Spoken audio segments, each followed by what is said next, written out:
Equação de segundo grau.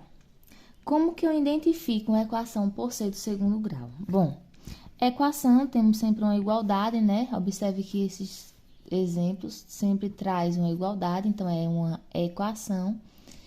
E do segundo grau, porque existe uma incógnita, nesse caso aqui é o x, está elevado ao grau 2, essa aqui está elevada ao grau 2, então esse y aqui, que não é x, mas é y, não muda nada, é uma incógnita, então está elevada ao grau 2. Existiu uma incógnita que está elevada ao grau 2, então temos uma equação do segundo grau, certo? Um detalhe, a equação do segundo grau, ela sempre vai estar igualada a zero, além de elevada ao grau 2, estará igualada a zero sempre. E então, por quê? Porque quando a gente encontra o valor de x, do y, de qualquer incógnita que estiver na equação, e a gente substitui o valor que a gente encontrou nos valores de x, a gente vai igualar o primeiro membro ao segundo. Igualar de que forma? Zerando. Quando isso aqui zerar, o segundo membro estará zerado já, né?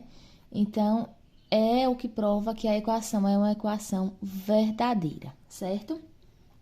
E aí, quando a gente fala em equação do segundo grau, a gente tem a completa e a gente tem a incompleta. Ó, a completa, ela vai ter o coeficiente A, B e C.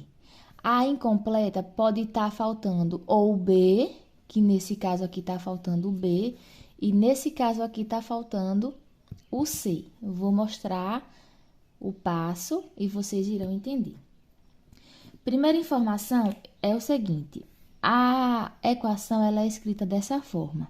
Ax de grau 2, onde vai ter um número acompanhando uma letra elevada ao grau 2.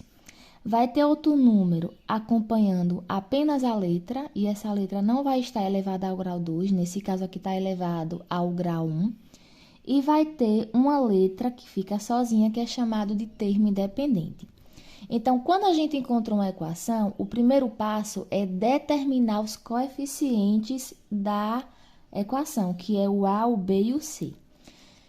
E tem um detalhe, essa fórmula aqui, esse símbolozinho aqui, ó, ele é o símbolo delta, é uma letra grega, né? Então, o delta é representado da seguinte forma, b de grau 2, b ao quadrado, como você optar em chamar, lembrando que é grau, né, que a gente trabalha a equação, b ao quadrado menos 4 vezes a vezes c, isso aqui é o delta. E aqui é Bhaskara, Bhaskara foi um nome, né, um nome muito importante, há muitos anos atrás, e ele utilizou essa fórmula para facilitar o cálculo da equação de segundo grau.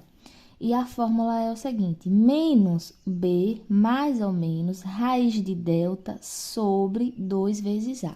Por isso que primeiro a gente precisa encontrar o delta para depois utilizar a Bhaskara. Por quê? Se você observar aqui dentro da raiz, nós temos o delta. Então, para eu colocar o valor de delta, eu preciso encontrar o próprio delta, né? Vou mostrar aqui o passo, ó.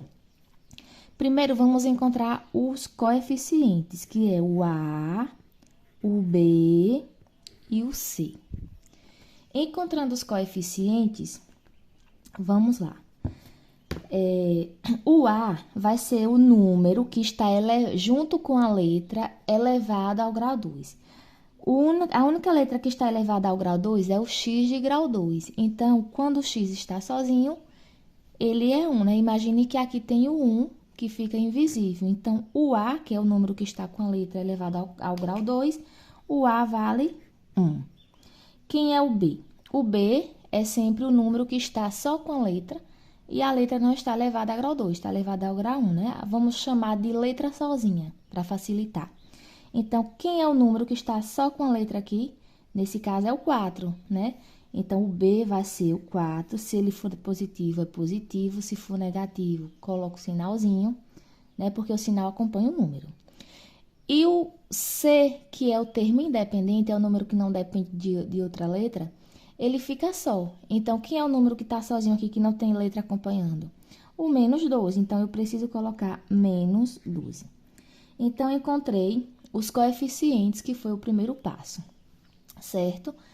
Após encontrar os coeficientes, eu vou aplicar a Bhaskara não, delta, vou aplicar delta nos valores. Então, delta é o seguinte, esse B aqui, de delta, eu vou pegar o B da equação. Quem é o B? O B é 4, então eu vou pegar o 4, que é B, vou colocar aqui 4, elevado ao quadrado, então vai ser o 4, que é o B, elevado ao quadrado, menos 4 da fórmula, menos 4, vezes A, vezes o A aqui é 1, então vezes 1, vezes C, o C é menos 12, então vezes menos 12. E aí aqui a gente coloca dentro do parêntese, né? Pronto. Feito isso, eu vou resolver. Eu vou estar resolvendo de preto, né? Para ir diferenciando. 4 elevado ao quadrado é 16. Aí a gente faz o jogo de sinal aqui. Menos com mais, menos. E menos com menos, mais. E agora multiplica. 4 vezes 1, 4. E 4 vezes 12, 48. Agora é só somar 16 com 48, que foi o resultado da parte anterior. E 16 com 48 dá 64. Significa o quê? Que o meu delta, ó, o delta é igual a 64. Feito isso, vou aplicar agora Bhaskara. Como que eu faço Bhaskara? Ó, vou traçar aqui para separar. E Bhaskara é o seguinte, menos B, então esse menos aqui é da fórmula, então eu preciso colocar o menos da fórmula.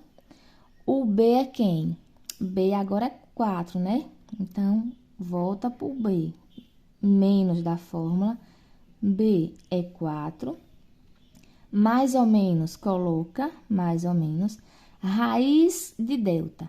Quem é delta? 64, que a gente encontrou. Então, eu vou colocar a raiz de delta, que nesse caso é o 64. Tudo isso sobre 2 vezes A. Então, 2 vezes A. Só que aqui, lembrando que é 1, então 2 vezes 1, certo? Agora, o que é que a gente faz? Organiza de forma melhor para poder resolver. Então, vamos lá. Esse menos 4, ó, um detalhe que eu acabei me passando. Como esse menos é da fórmula, é interessante que a gente coloque o número B, no caso, o B aqui, dentro do parêntese. Porque quando o próprio B é um número negativo, vai ajudar bastante. Então, o que é que a gente faz? Aqui eu tenho uma subtração, porque o 4 ele é positivo. Então, quando eu tenho uma subtração, eu troco o sinal do número da frente. Então, o 4 ele é positivo, então agora ele fica negativo. Então, fica menos 4, mais ou menos. Quem é a raiz de 64? 8 sobre 2 vezes 1 é 2. E agora, o que é que a gente tem? Menos 4 mais 8, eu vou resolver e dividir pelo 2. E depois, eu vou resolver menos 4 menos 8. E dividir também pelo 2, que aí é os valores de x que eu vou encontrar. O x, que eu falei lá no início, que às vezes a gente substitui aqui e encontra o resultado de um ou de outro, né? Então, primeiro, eu vou fazer o seguinte, eu vou fazer utilizando o mais e depois eu utilizo o menos. Então, vamos imaginar aqui, ó, faz de conta que o menos, ele não tá aparecendo, pra gente fazer só o mais. Então, esse 4 é negativo e esse outro 8 é positivo. Como não tem um sinalzinho aqui, então, sabemos que é adição. Menos 4 menos e mais 8, sinais diferentes na adição. Conserva o sinal do número maior, que nesse caso é o mais do 8. Então, e subtrai 8 menos 4, fica 4. Dividido por quem que está embaixo? Por 2. Daqui a pouco eu resolvo. Agora que eu fiz com mais, vou fazer com menos. Esquece esse mais aqui, ó, o maisinho. Faz de conta que você não está vendo ele. E pense só no menos 4 e no menos 8. Menos 4 e menos 8 são sinais iguais. Sinais iguais na adição, conserva e soma. 4 com 8 dá 12. Dividido por quem? Por 2 que está embaixo. Agora eu vou encontrar os valores de x, que a gente chama x' ou x duas linhas, ou então x1 e x2. Porque tanto faz um quanto o outro, você substituindo na equação, ele vai zerar e ficará igual o primeiro e segundo membro. Então, 4 dividido para 2 é 2. Mais com mais, 2 positivo. E 12 dividido para 2 é 6. Menos com mais é menos. Então, esse x1 é mais 2 e x2 é menos 6. Se eu pegar o mais 2 e substituir aqui nos valores de x, eu vou zerar. Ou se eu pegar o menos 6 e substituir nos valores de x, eu também irei zerar.